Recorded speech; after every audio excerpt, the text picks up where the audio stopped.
सापेक्ष सर्वनाम या रिलेटिव प्रोनाउन। अब ये रिलेटिव प्रोनाउन क्या है? रिश्तेदार है किसी का। कुछ वाक्य ऐसे होते हैं जिसमें वास्तव में दो वाक्य होते हैं जिनको आपस में जोड़ा जाता है और कुछ शब्द उनको जोड़ते हैं।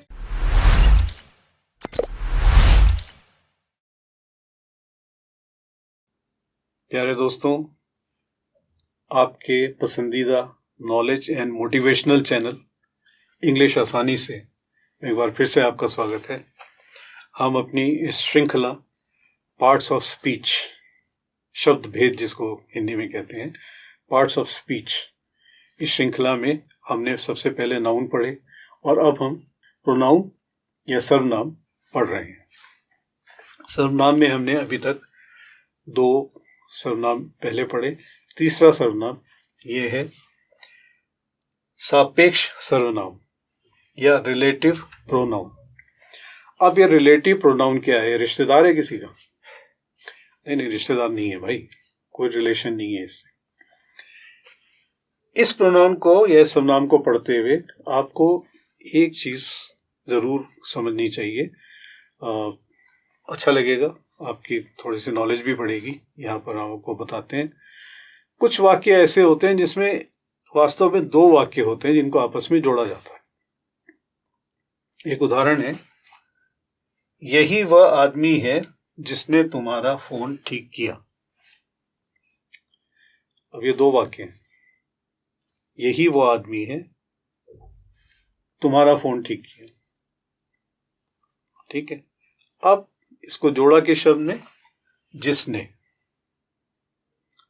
ऐसे बहुत से वाक्य होते हैं जहां पर वाक्यों के दो या तीन टुकड़े तो नहीं कहेंगे, वाकई वो अपने आप में पूरे वाक्य होते हैं और कुछ शब्द उनको जोड़ते हैं। तो प्रमुख वाक्य क्या है? मेन सेंटेंस इसमें क्या है? यही वह आदमी है। ठीक है, और उसको पूरा करने के लिए दूसरा सेंटेंस जिसको हम गॉड का अर्थ, वो जाति नहीं होती गॉड साहब, गॉड का अर्थ होता है माइनर, कम, जिसकी स्टेटस छोटा हो उसे गॉड कहते हैं। मुख्य हो गया और गॉड हो गया। ठीक है, तो गॉड वाक्यांश या वह वाक्य जो मुख्य वाक्य के मतलब को पूरा कर रहा है। ठीक है, उसमें पूरे वाक्य में दो वाक्य हैं, पूरे वाक्य में दो वाक्य हैं, एक मुख्य वाक्य है, एक गौड़ वाक्य है और एक शब्द उनको जोड़ रहा है और इस तरीके से उसका पूरा अर्थ निकल रहा है। जैसे यही वह आदमी है जिसने तुम्हारा फोन ठीक किया, तो ये अपने आप में एक सेंटेंस है, लेकिन इसके दो भाग हैं, यही वह आदमी है और तुम्हारा फोन ठीक किया, और इनको जोड़ रहा है जिसने। So now let's understand it in English. Relative pronoun begins and connects a relative clause to the main clause. ये जो वाक्यों के हिस्से होते हैं ना, जैसे एक वाक्य में दो वाक्य होते हैं, तो इनको हम वाक्यांश बोलते हैं, वाक्य के अंश। अंग्रेजी में हम इनको क्लॉज बोलते हैं, अंग्रेजी में इनको हम क्लॉज बोलते हैं।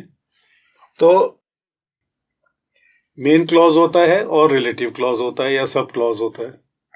ठीक है ना, तो जैसे हम इसी वाक्य को अब अंग्रेजी में लेते हैं, this is the man who repaired your phone. Now see, इस एक वाक्य में दो वाक्य नजर आएंगे आपको। दिस इज द मैन, ये एक वाक्य है, repaired your, who repaired your phone,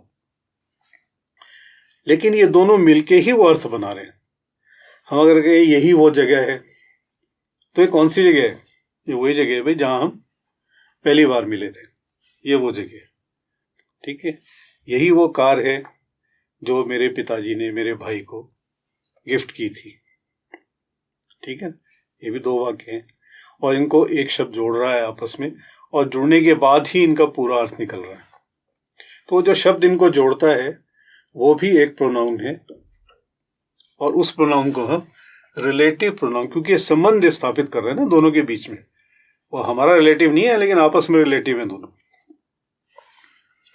तो सापेक्ष सर्वनाम सापेक्ष का मतलब होता है कि जब हम रिलेटिव का अर्थ हमेशा रिश्तेदार नहीं होता। रिलेटिव का अर्थ ये भी होता है कि जब हम दो चीज़ों की तुलना करते हैं तो उनमें जब तुलना आती है तो ये होता है कि कौन सा मुख्य है, कौन सा गौड़ है, ये तुलना होती है ना। मेन ये है और ये सबऑर्डिनेट है उसका, छोटा है उसका।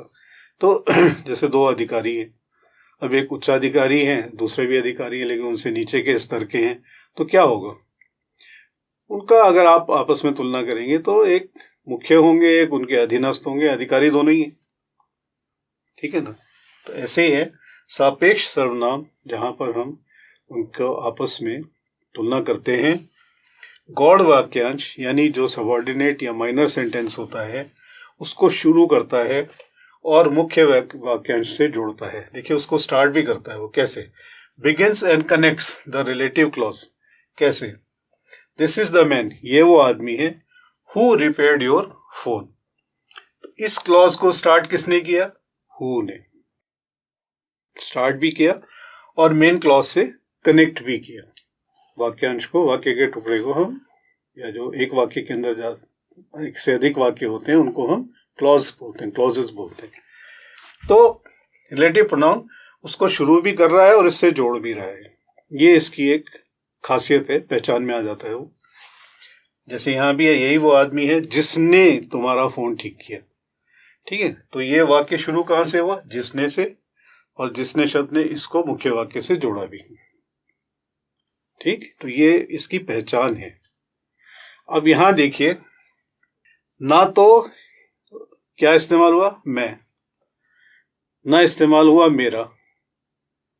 ना इस्तेमाल हुआ यू, योर, ही, हिज, ये तो इस्तेमाल नहीं हुए।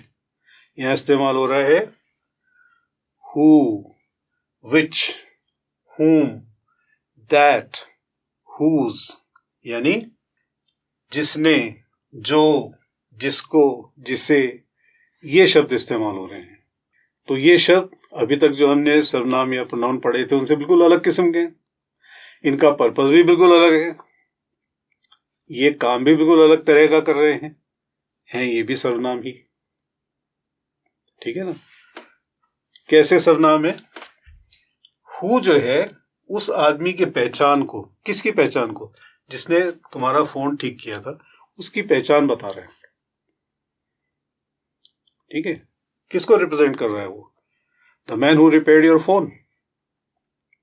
तो the man who repaired your phone is known. जिस आदमी ने आपका फोन ठीक किया वो आदमी नाउन है, उसको रिप्लेस करके बता रहा है, उसकी जगह हु इस्तेमाल हो रहा है। तो ये भी सर्वनाम है। तो हमें उम्मीद है कि इससे आपको रिलेटिव प्रोनाउन या सापेक्ष सर्वनाम अच्छी तरह से समझ में आ गए होंगे। आपको कोई भी शक है, कोई भी मन में शुबा है, कुछ नहीं समझ में आया है, तो हमें कमेंट सेक्शन में पूछिए। और कोशिश ये करिए, देखिए यहाँ हमने आपको एक एक वाक्यों के उदाहरण दिए हैं। आप अपने घर पर सिर्फ इतनी ही कोशिश कीजिए कि ऐसा ही एक वाक्य और बना लीजिए, या इस सर्वनाम का दूसरे सर्वनाम के दूसरे शब्द का, जैसे विच का, होम का इस्तेमाल करके एक दो वाक्य और बना लीजिए। पक्का हो जाएगा, आपको पता भी चल जाएगा कि आपने सही प्रयोग किया है नहीं किया। या जब हम अपने टेस्ट दिया करेंगे आपको, तो उन टेस्ट को सॉल्व करने की जरूर कोशिश कीजिए। उससे भी ये पक्का हो जाएगा कि आपको कोई टॉपिक समझ में आया या नहीं आया, कोई कमी रह गई है, हम है ना, हमसे पूछिए।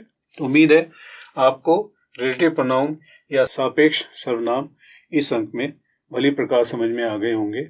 हमारा अंक आपको अच्छा लगा होगा, हमारा चैनल आपको अच्छा लगा होगा, अच्छा लग रहा होगा। और अच्छा लग रहा है तो हमारे चैनल को लाइक कीजिए, हमारे चैनल को सब्सक्राइब कीजिए, बेल आइकन को दबाइए और अपने मित्रों, परिचितों और परिजनों के साथ इसको शेयर कीजिए। और हर उस आदमी के साथ इसको शेयर कीजिए। आपके परिचित होंगे ऐसे बहुत से लोग जिनको अंग्रेजी पढ़ने की ज़रूरत है या अंग्रेजी पढ़ने की उनकी इच्छा है, मगर कोई माध्यम नहीं मिल रहा है। उनके साथ आप शेयर कीजिए, ठीक है। अगले अंक में सर्वनाम की अगली प्रकार, नेक्स्ट टाइप ऑफ प्रोनाउन लेकर हम फिर हाजिर होंगे। तब तक के लिए विदा।